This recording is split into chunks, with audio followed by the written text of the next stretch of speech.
And hello again, everyone. Welcome to a very special edition of Frazier Deeter's Business Beat. I'm John Ray, alongside Alpharetta Office Managing Partner, Roger Lusby. Roger? John, good morning. Merry Christmas to you, and congratulations on the new book you got published. Yeah, thank you. I appreciate that. I'm very much, but I want to congratulate you because you're retiring here at the end of the year. Yeah, this is actually going to be my final Frazier Deeter radio show, as I'll be retiring at the end of this year, so I thought we'd make it a very special one. It is a special one, and you've got some terrific guests here. I do. I probably have the three most important business people in my life. I've got Jim Frazier, I've got David Deeter, and I've got Bob Woosley. Yeah. Jim and David obviously founded Frazier and Deeter, our firm, and we're 42 years now in the making, so a few more years to go, I think. So that'll be exciting to hear what they have to say. 42 years and a lot of momentum for more. Absolutely. Yeah, for sure. That's fantastic. I want to start with you, Roger, and then I want to bring your colleagues in here. Just to talk about your perspective over the time you had at Frazier and Deeter, and there are a lot of things to take away, and you're not going away. You're going to be busy, I know, but talk about what some of the big things you take away as learnings from Frazier and Deeter over the years. In my case, John, it was ironic because on day one when I came out of school, I actually met Jim Frazier and David Deeter. We were all together at what was then KPMG Main Herdman. And in 1981, Jim and David left that firm and they started up Frazier and Deeter. And they said, Roger, as soon as we can afford you, we want you to come on and join us. And so that was there. That was always there. And it was a great opportunity for me, and I'm always so thankful for that. The four of us have worked very hard. We were in a great city. Atlanta was a great city, but we took care of clients, and the rest was history, as they say. And it's unusual today to have a retirement where someone has been in a firm for 40 years. That's just not the culture of things anymore, right? For people to have the loyalty to each other that the four of you have had. Jim, David, Bob, I want to bring you into this and talk about how you developed that camaraderie and that focus between the four of you as the firm grew that you have. I think as we discussed before you activated the microphones, you've got four different personalities here at the table. But I think the philosophy of the firm has always been to hire younger and hire brighter. And I'm proudest to say that I'm the oldest one at the table, and I'm surrounded with three younger, brighter people. And I think if you work hard and you hire that way, that you're going to grow. And if you don't grow, it's because you haven't followed that philosophy. And I think I met David the first day you joined public accounting. I think so. Was that 1970? It's been late 78, 78. And when we resigned from the national firm, the head of the audit department said, Jim, I understand why you're leaving. He said, but why are you taking David? He's the best we've got. And I just looked at him, and the guy was known for having a 3-martini lunch, and I just assumed he'd had 3 martinis. He answered the question. Yeah, right. And David and I never looked back. And David, you love to tell the story of my kitchen table, I think, in the meetings we had. Yeah, I'd almost forgotten that story, that I'd never really got nervous about this firm. I had so much trust in Jim and his business acumen and how he prepared. And Jim was a great business person, and was a great tax person. But I do remember the night before we quit our job, I had this little yellow piece of paper and said, Jim, let's just really write down the clients we really think we have. And I wrote down, it was like $8,000 a year in business. So our rent's $1,100 a month, and we had an assistant that was like $1,200 a month, and we'd borrowed money, and that was another $1,200 or $1,500 a month. And he said, don't worry about it. I said, okay. And so I think we did $10,000 the first month that we're in business. So it was been a great run. We started in downtown Atlanta, which really was a great, smart thing to do. I think with Jim and Bob joined our firm just a minute later, and Roger right after that. And so we did some lucky/smart things early. We hired great people. We were in a great city. Later on, we went to other great cities. And so we faked it till we made it, but we were in downtown firm. And a lot of firms don't do that. They go out to deep suburbs so we were a downtown firm, and we got some great clients early. And you were, 25 years old when all this started, David? 25, Yeah. I think I'd like to add a note. When it was one of those normal days, and at the beginning of the firm, we shared office space with some fellows who did retirement and financial planning, and the head of that firm walked down to my office. He says, "Jim, I got a young guy in my office I think he's interviewing with us." He says, "But he's an accountant, and we don't know what to do with him. Would you like to talk to him?" And it turned out to be Bob Woosley. And it wasn't at the top of our radar screen, I don't think, at that time to hire anybody, David. But we took Bob to dinner at Dante's in Buckhead, and he ordered the most expensive thing on the menu. Absolutely. And then didn't eat it. And I think sometime thereafter, I said to David, if he's got the guts to do that, he can go out and ask for business that we can't even provide, and we'll figure out how to do it. And I think that, Bob, that's what you did. Well, that was a funny story because I was not looking for these guys at all. They all knew each other. I grew up in Price Waterhouse, started my career in 79, and I was just investigating the financial planning industry. I was just wanted to learn more. And so I was reaching out and just having cups of coffee. And the gentleman that Jim mentioned goes, "Yeah, that's good, Bob. But there are two guys back here. They're renting space for me. Let's go talk." So he marches me down there. These two random guys named Frazier. One thing led to another, and I'm so grateful because I wasn't looking, but just the idea of growing something, and inside of me, I guess it was an entrepreneurial spirit, and it just couldn't have worked out better. But the funny story I will tell, everybody knew me back then, but I worked at Price Waterhouse. And so I'd go out with my friends like, "Bob, you still working at Price Waterhouse?" I go, "Yeah, no, I'm with these two guys that you've never heard of." And I go, "This isn't going to work." It's to David's point. The next time I went out and I had that question, I go, "Oh yeah, I work with Frazier Deeter, that downtown CPA firm." "Oh yeah, we know them." They didn't know us. but that got it rolling, and we started getting clients, and it's been fun ever since. But Jim, David, y'all were after Roger early on, and he was a little harder to pull in, as I understand it, right? He wanted a guaranteed salary. We couldn't offer somebody something we didn't have ourselves. Right. But he eventually came on. He did. Yeah. And so what was Roger like back in those days? Roger and Bob are total opposites. Yeah. Roger has a folder in his desk, a hanging file folder for every piece of paper that he ever had. And Bob has the paper on his desk. And at the time, we didn't really have enough office space, so they worked they shared a desk and a telephone in the file room / kitchen. And, oh, boy. It doesn't get any bigger than that. Yeah, I still have PTSD on this. I mean, I wake up screaming about that. Of that memory. Oh, my gosh, yes. Yeah. But Roger's got to be one of the best tax people I ever met. You know, he lives and breathes the code. And frankly, I just couldn't get into that much detail. So having Roger to back me up, and I think David feels the same way when a tax issue came up, was important, the same way Bob had been in auditing. And we were doing work we hadn't done before. And so it was important that we pulled all the experts in that we could. Yeah. And Bob used to say, if you couldn't make it, you fake it, or is it the other way around? I think Bob? David just said that. But I'll endorse that comment, though. Yeah.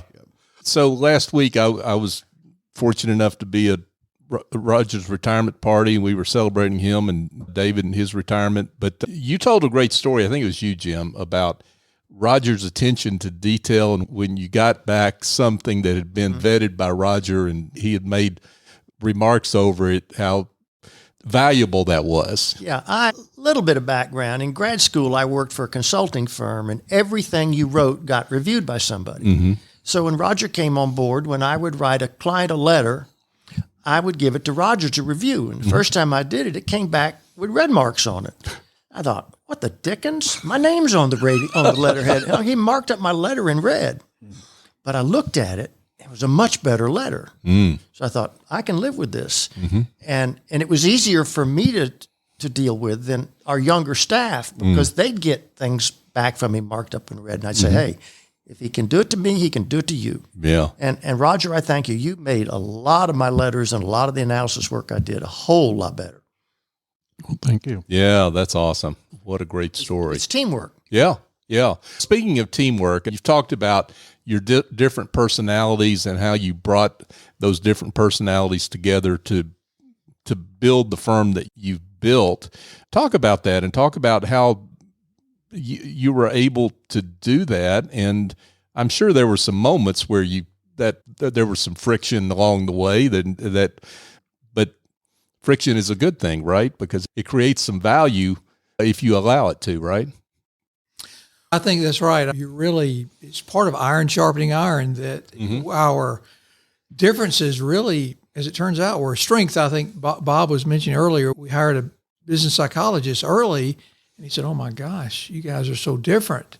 But really, it turns out it's amazing that so easy to hire people just like yourself, and we didn't do that. We had different personality profiles, and that was fantastic. But I think the similarities were of ethics, and we're all, I think, entrepreneurial, and we're in the marketplace.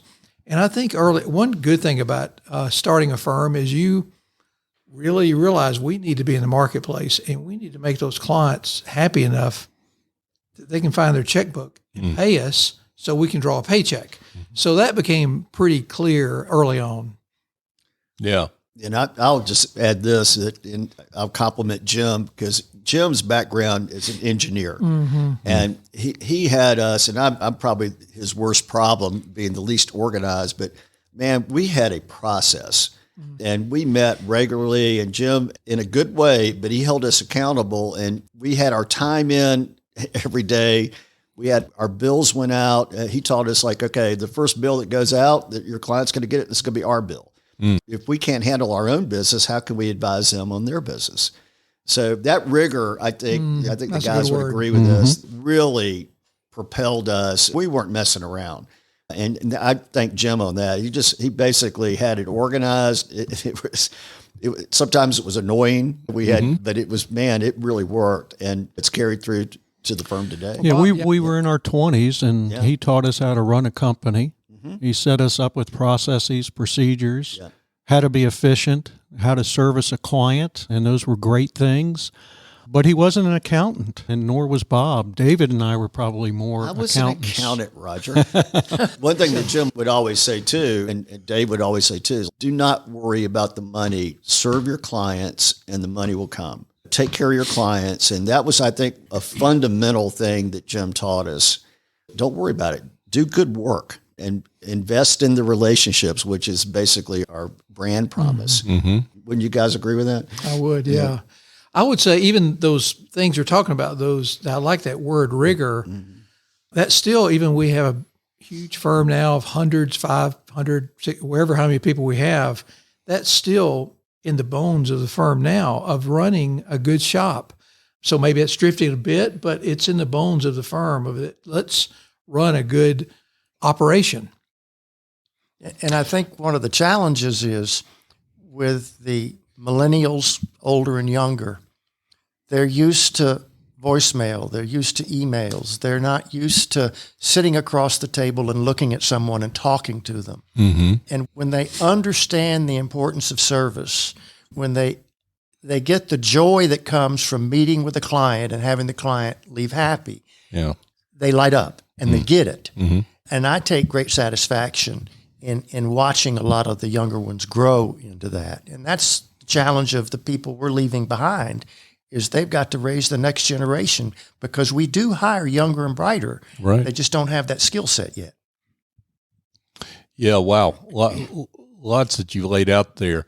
I want to come back before we leave it entirely, because you're not just an accounting firm, you're an advisory firm. Your clients have counted on you for advisory even before you called yourself that, right? They were counting on you for that. And I think what you talked about in terms of laying down process early is a mistake a lot of businesses make, right? When they start out and they don't have that foundation to build on. And that is paying dividends now for you here 4 or 5 decades later, right? Yes, and I think, Bob, you alluded to it. If we can't run our own business, how can we advise other people to run theirs? And without the right processes, we become bogged down in our own paperwork at the expense of providing services we can bill for. And it's just how I thought as an engineer. The foundation is the most important part of the building. Weak foundation, building falls over. Yeah, and then we had David's strengths, and David's strengths were clearly, he was a visionary. David thought big. When people ask me what my biggest weakness is, I always tell them that I didn't think big enough. And so David taught me how to do that. And David also taught me that people are important, and I think he's got a great reputation within the firm of caring for people, and so that's been really good. But we built on the processes and procedures that Jim had set for us. And then David took us off into this bigger path, and we did. We became bigger. We became better, and we were certainly within a top 100 firm, I guess, when David was the managing partner. And that was a pretty big milestone for us. Yeah, I think I saw that. I found some old paperwork. I think we became top 100 firm 2008. And you're starting to get in a rarefied air. There are 50,000 firms, and I think now we're 40th or so. And so, yeah, and I think that goes back to really, we mentioned starting a firm in downtown Atlanta, and then a lot of businesses hit that 40, 50 person firm, and it's just so easy at that point, like you're making a living and we're good. And so at that point, though, we said maybe we could become a national or worldwide firm. Like, why not? Yeah, I think both David and Jim back in the early days, he would do things. If you think back on it, we started doing public accounting. There were no computers, right? We were doing it by hand. The old green sheets. Yeah. And Jim, I'll never forget this because he said, okay, we're going to buy a computer. And remember the VaxMates, the Vaxes, like they're out of business now, but he would get David and Roger and I to invest in things that, like, are you kidding? And he would do analysis. Okay, I'm seeing the trajectory of our firm. We need to hire 4 people right now. And we would look at each other like, what? And so he was always hiring ahead of the curve and, counting on the growth and being highly optimistic, but having a process to do it. And I think that's what propelled us. We are a growing firm. It's in our DNA. We're always out there looking for ways to grow and expand. And David took that to even another level when he took over. And it's so easy. Like I said, it's so easy not to do that because, especially accountants, you go, I signed that new lease. They're expecting to get their rent payments, hire people. They're expecting to get paychecks on the 15th and 30th. You know what? And I think most accountants or most business people, they think, well, if I hire this person for $100,000, we're going to make $100,000 less, as opposed to we're going to have more clients and more service to the clients we have, and we're going to really grow this thing, or that times a lot of headcount. So it's a vision, and it's a way to really serve existing clients even better is what really happens, because you have more touch points with your clients, more offerings for your clients. And so really what happens over time is that the more ways you can touch that client, they actually become more sticky. So at what point did and this is for any of the 4 of you, at what point did it become clear to you how big you were going to get? Was being a top 40 firm in your sights early on, or did you have to get to a certain point where you realized that, hey, we've got the momentum that's going to take us there? I think it's stepping stone. When we first started, maybe the idea of having 20, 30, 40 person firms seemed fantastic. I think actually in 2001, we did really our first strategic plan, hired a consultant, paid him some good money. And to the extent you can, we got all the partners on the same page and we agreed to go for it. And part of that embedded, and of course, Jim alluded to this, but we decided we would hire more people from the outside and subject matter experts. And of course, some of the folks on the table are subject matter experts, but when you start a firm, it pushes you to become a generalist because you have a lot of clients, a lot of different matters, whether it's accounting, auditing, financial statements, people going through litigation or whatever the issue is. You're a great consultant, but you're forced in some ways to become a generalist.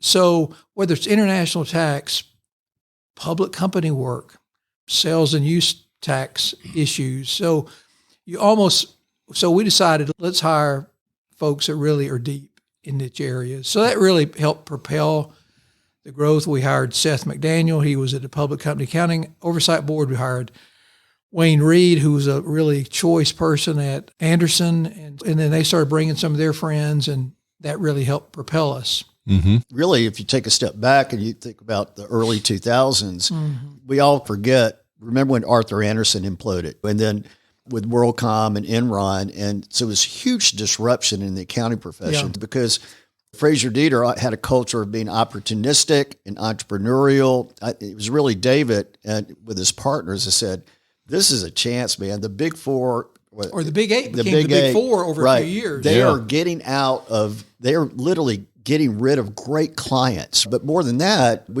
David was able to convince people like the gentleman he just mentioned, Seth and Wayne Reed, that we had a platform that would be attractive to them. So that they just wouldn't go to another Big Four firm. Like, come here. This is a culture you could really grow and make a difference. And that brought those people in. And then it really exploded. It was like the biggest transition of accounting work or accounting clients in the history of the accounting profession. And because David and his team were bold enough to take advantage of that, that was gas on the fire. Mm-hmm. I think, agree with that? Yeah, Bob, I think to add to that, I think some of the rigor, like the word you mentioned before, is in some of the processes, we were profitable enough that we had some margin for error. So at that point, as the Big Eight became the Big Four, and they started looking at firms like ours, we were a choice firm, said maybe we could join a firm like that was in downtown Atlanta. And again, the Big Eight became the Big Four over a minute, and they left middle market. And so that was about 2001. We put our foot on the accelerator at about the right time. So from 01 to 09, before we really started doing mergers, I think we did our first merger in 08, 09 timeframe. We grew over 20% every year with no mergers. Wow. So that was organic. And so by the time we got toward the end of that, we were, 250 head count. And we really were ready to go to multi-office. We came here to Alpharetta, and this area was our second office. And we worked some kinks out to get ready to really become a huge firm. Yeah. Yeah. Thank you for that segue, because that's where I was headed next, was the expansion. Here we're sitting here in downtown Alpharetta, and the expansion to Alpharetta that Roger led. Talk about how that happened. And because Alpharetta was not cool back then, as it is today. Certainly it had a lot of promise, but it certainly is that was stepping out, and you planted a flag that no other big accounting firm had planted. Yeah, but the cool thing about Alpharetta is, unlike a lot of other suburbs, it is a live, work, play. You got a lot of companies headquartered here, and you can live here. So even then, unlike other suburbs, there are companies here. We thought it was an interesting location. It was the choice of the suburbs. Yeah. Roger? But I think we were the 98th largest firm in the United States, and on that list there were 3 firms, including us, that only had one office, and the other 2 were in New York City. And so that kind of gave us the premise to open our second office. And now today we have, 8 or 9 offices, a couple of them across the pond, so that's interesting. Yeah. But a lot of our growth is coming from these other offices now. And to get back to your question, our premise was always to try to grow. And so 42 years later, we've never had a year in which our revenues declined. And I think as long as a firm is growing, and if we're truly hiring the best and brightest, they're going to recognize that there's a lot of opportunities to stay with this firm. And I think that's led to some of our success. Yeah, I think that That's great. To your listeners who are thinking about starting a business, if you set a goal to make money, you will fail. And as everyone's alluded to, if you hire bright people and get good clients, you will grow, because bright people want to grow. And so it's inevitable that will happen, and then it becomes a challenge to manage that growth, which I think we've proven we can do that. And the future is the issue. But you've got to understand what is a proper goal. Hire good people, do good work, and grow as opposed to make money, and invest in yourself. And we can look in the public arena. How many years did Amazon lose billions of dollars? But they didn't lose sight of the target. And I believe that Tim Cook of Apple was voted one of the most respected CEOs in the tech industry. And it's because he never loses sight of his goal, of the company's goal, its role, what it's supposed to do. And so we could talk about some things we tried that didn't work. And there were quite a few. Yeah. So we weren't afraid to try things. Sure. But we didn't give away the whole business to try that. Yeah. We never lost sight of our ultimate goal. Good clients, good service. Yeah, we're really lucky to be in a profession that has a seat at the table to watch what's happening with businesses. Other professionals, and they're all great, lawyers may come in for a transaction or update the corporate records or whatever. We're sitting there watching the movement of a company and watching their strategy unfold. And there were times I got brought in to talk to the young hires. I said, do great work, be technically competent, but take a step back. What you have is a seat at the table. This is an MBA on steroids to be able to actually see what's going on and be inquisitive. So I think the reason that David and Jim and Roger and I initially were successful is that we worked very hard not to be a commodity. We got behind what was really happening, and they turned to us for all kinds of things. We were a connector of people. We would try to help our clients grow. And I think that came through. And I think CPAs around the country could take a lesson from that, because you get so focused on doing your work and getting that technical thing right. You have to open the aperture to understand what's really happening. And that's where the fun is in public accounting, in my opinion. And I think Frazier Deeter's done that. We're at a time right now, talking about growing the firm and adding quality people. We're at a time right now where there aren't a lot of young people coming into the profession generally, yet you seem to be able to attract young, talented people to Frazier Deeter. What's the secret of being able to do that at this time in the industry? Well, I think it's a lot of things we've talked about, and one of those too we mentioned about expansion is being in great cities. We've been in Atlanta since day one. We're in Nashville, Tampa, Las Vegas, obviously here in Alpharetta, Charlotte, London, Cambridge, and now we have offices in India. So be in cities where people are interested in living in. So I think that adds a little plus to it. And being in a vibrant firm that's in its Operation Shoe Leather, being on those campuses. So that's in the mix. I think it's all the above. But if you have a boring firm that just doesn't have a little sizzle to it, then it could be a little challenging. I think you can tell from the personalities at the table that as over the years, as we've hired more people, diverse personalities like us, as we've talked to the younger recruits, they sense our excitement. And I think that's important. I laugh at the young folks in the office. I tell them I'm old enough to be their grandfather. And they say, "Are you that old?" And I tell them, I said, my mother died at 91, but had the outlook of an 18-year-old. Age is just a number. And I think they see our excitement. They see the growth. They want to be part of that. Yeah. Yeah. And you, the four of you together, I think, and again, I saw this last week when I was at this gathering, it seems like all of you just seem to enjoy being with each other. And that's what I think a lot of young people are looking for, right? They're looking for the kind of work environment that they enjoy being a part of and being part of a team. And y'all seem to exemplify that in a really special way. That's what I observed. I think the young people, actually, my observations, they're in Midtown Atlanta, that's almost gotten better over the years. I see them hanging out together and going out at night. And I think now this whole COVID thing, that's a little X factor, and as people are coming back to the office. But in general, I think it's gotten better. One of the things I found most satisfying was when I reached the point we had grown to a size where everyone we hired could find a friend in the firm. We were diverse enough that they could find that.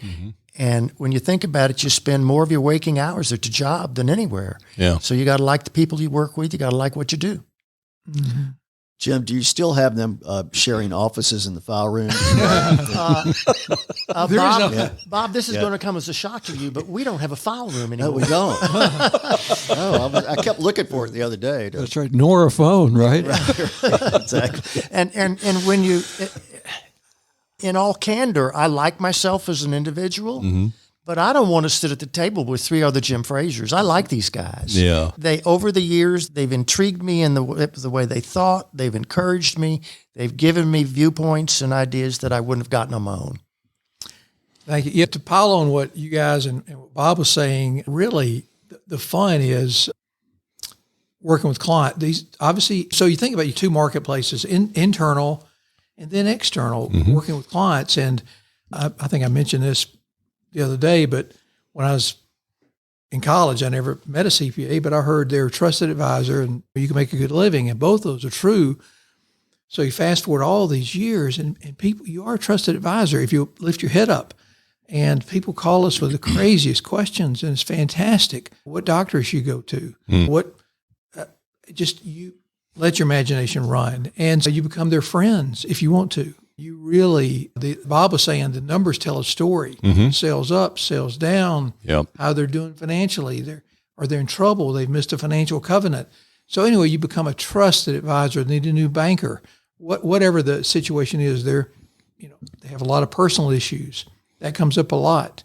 So which direction they need to go to on that front. So you really get a visibility into their life. Speaking of that, I have to tell something about Roger. See, I use Roger as an example because he mentioned my book. I talk about how as a services provider, people hire you not just because of the thing you do, but how you do it. And there are intangibles that come with that.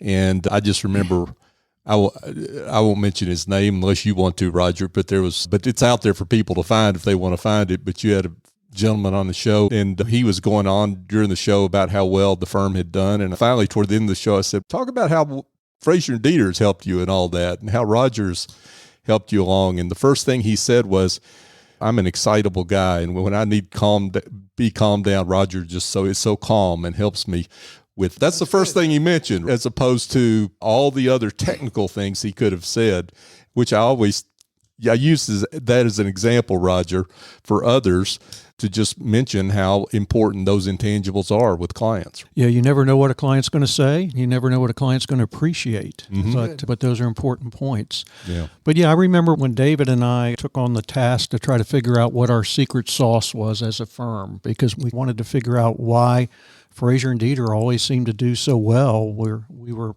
in CPA America, which links us up with 50 other firms and so forth. And I guess we concluded that we worked hard and we were smart, but there's a lot of guys that work hard and that are smart. We were in a great city, Atlanta, but there were other great cities in the country. And we determined that our secret sauce was the fact that in a high turnover profession like public accounting, 40 years in, and we still had 10 of our first 20 people still working at the firm. And so not only does that mean that we got really good people really early, but they stayed, and they stayed in a profession that has such high dramatic turnover. And that's so important for the culture of the firm, and especially as we go out with other offices. So that culture becomes very important. How can you replicate that? And so that's something that we've worked on and I think done fairly well over the last 10 years. Roger, to add to that, I think if we look at your portfolio of clients you manage and we look at the portfolio that David manages and you look at the portfolio I've left behind, the turnover of our clients is much, much lower than the typical firm. And I think it's because we become part of their families. And we all had our own way of approaching competitive bids. But I know when I'd go out on a competitive bid for a potential client, I just look at them and say, there are a lot of good accountants in the city of Atlanta, and there are a lot of accountants who will charge you less than we will. But you won't find an accounting firm anywhere that will care more about your business and be there when you need them than we will. and they couldn't deny the value of that intangible. Yeah. And they bought in, and they're still here. And David, you're the trustee of a huge trust that family couldn't do without you. Yeah, the originator of that trust was texting me last night about, won't say he was texting me about it, but something very modest that I'd given him. And it seemed to be meaningful to them. And so, yeah, those are that I got him as a client when I was about 27 years old. Wow. And he was very modest. So what would that be, 40 years ago, David? Yeah, 40 years, yeah. Okay. Yeah. Wow. Yeah, and the account was very modest, and I'll put it that way. It was a good account. Yeah. And in today's world, you have to ask yourself, how many of us have had the same physician for 40 years or the same minister for 40 years? But to have the same accountant / financial advisor for 40 years is remarkable. That is remarkable. Wow. What great work. But so many of our biggest clients today, David, they all started off as a small client that we took care of, and that seed or that tree just grew. And so that was a huge benefit that we get to see. We get to see them from here to here. At the time, though, you're so hungry, it felt like a good account, though, but you were wanted to take care of. Yeah, for sure. Wow. Such great stories, and we could go on for quite a while, but I just want to give everyone a last word as you reflect back and think about where you've been, and then what's for the future, both for the firm and how the firm will continue to serve. Jim, you want to start? As I spend time on a part-time basis around the firm, I see the culture surviving. It changes. The generations changed, and David mentioned the impact of remote working on the office. And we're in a profession where you've got to work together sometimes. Some of the work you can do from home on the computer, but you got to learn your consulting skills, your communication skills one-on-one. And we hire the best and brightest out of school, but they don't have those skills, those consulting skills. And so I hope that the next generation of leaders sees the value in teaching that, because if they do, the sky's the limit. We won't be in the top 40 in 10 years. We'll be in the top 20. Yeah. David, you want to add to that? One thing, when you guys mentioned this, I was thinking as far as the future goes, I think maybe Bob mentioned about being consultative. Actually, it's going to be that much more important, because I think AI is going to take even more of the manual work out. It's going to limit that more and more over the years. And I think the firm will be hiring more MBA, more people who can think, because I think more and more of the work will be done automatically. So I think that's going to be interesting to watch that. So we need people who can think like business people. But I think the firm will keep growing. I would guess it would keep doing acquisitions. I would think it would keep going to other great cities, maybe in Texas. And so I think it's a great future. As far as me, I'm obviously toward the end of my career, and so we'll see what the next few years have in store. Yeah. Bob? It's an interesting question, because we spent a lot of time this morning talking about how we got to where we are. And I think there's some fundamental things about being inquisitive and being consultative. I think the profession in total is in the midst of a lot of change and a lot of challenges, and challenges create opportunity.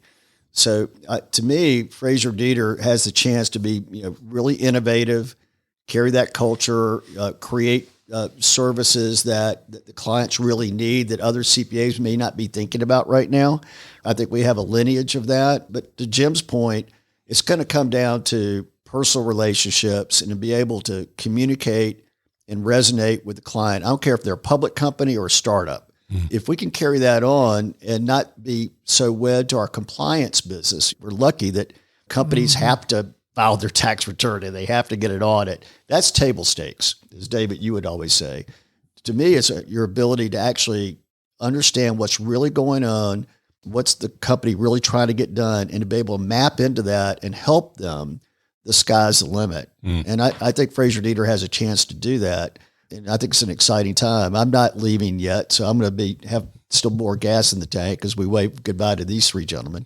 But I think we've got a real chance to do something even more special than what's been happening so far, which has been great.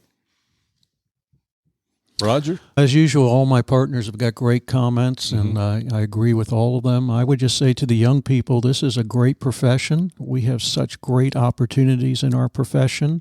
David's right with AI. They're going to have to be more consultative, and so I would tell them to just learn. We're in a lifetime of learning within this profession, but to be entrepreneurial, and I think that was a huge aspect or trait that the four of us had. And I think that's the exciting part of really what we do. But in the end, companies are all going to need advisors to help them with making decisions. And that's what we're there for. And that's what we do, and we do well. And so I would tell the young people to just take that into heart and to consider that. And again, this is a great profession to be in. It has been for all four of us. And I think we're all proud of what we accomplished. So thank you, guys. This has been marvelous. And Jim Frazier, David Deeter, Bob Woosley, and of course, my day-to-day, month-to-month pal here, Roger Lusby, congratulations on your success and what a legacy that you've built, and a foundation off which obviously much further growth is going to occur. And I know, David, you're retiring here at the end of the month. And Jim, talk about your status for people that don't know. I've been on a glide path. I started slowing down at 60, and now I sort of work when I want to. I've gone from nearly 500 clients to 10. 10, one of the clients I've had since March of 1973 when I went in public accounting. Wow. So I've kept 10 clients to keep my fingers in, and I've told Seth, our managing partner, that I think 24 is my last year for just hanging around. Gotcha. And he said I could still have my office if I wanted it, but somebody else said, Jim, they're bidding for your office. They're already taking the bids. Okay. And Bob's going to be hanging around for a while as well. Are you the one bidding for my office, Bob? No, I'm looking for that file room again. Yeah. But no, I'm super involved in a lot of interesting things at the firm, our private equity practice, our supply chain initiatives. So I'm still excited and more gas in the tank. But yeah, I'll probably take David's office. There, there you go. There you go. And David, congratulations to you and your success and vision that we talked about. And Roger, wow, it's been a lot of fun. And you're going to be around. You've got a lot of things cooking, though, I know. Oh, yeah. As David said, there will be a chapter 2 and maybe even a chapter 3, David. Who knows? And that big trust we mentioned, I'm going to work a little bit on that. Yeah, that's good stuff. Good stuff. And as these other projects and chapters unfold, you have to come back and talk about them, right? That would be great. Again, just so gratified that Jim Frazier, David Deeter, Bob Woosley, and Roger Lusby could join us here on Frazier & Deeter's Business Beat to talk about the firm and just the great legacy of this firm. It's been terrific. And I just want to remind everybody again, I'm not hesitant to do this, is to remind you that Frazier & Deeter is one of the fastest growing accounting and advisory firms in the U.S. because they serve the emerging needs of their clients as they evolve. They serve clients from the global Fortune 1000 to growing private businesses by accounting for today while advising for the future. Frazier & Deeter invests in relationships to make a difference. For more information, go to FrazierDeeter.com. Roger, this is it for us, but we've got some partners in the Alpharetta office that are coming in to take your spot. They will. They'll be here, and they'll continue the good work. And thank you so much for this congratulatory gift there, John. I appreciate it very much. Appreciate you very much. And we look forward, folks, to having you continue with us next time on Frazier & Deeter's Business Beat.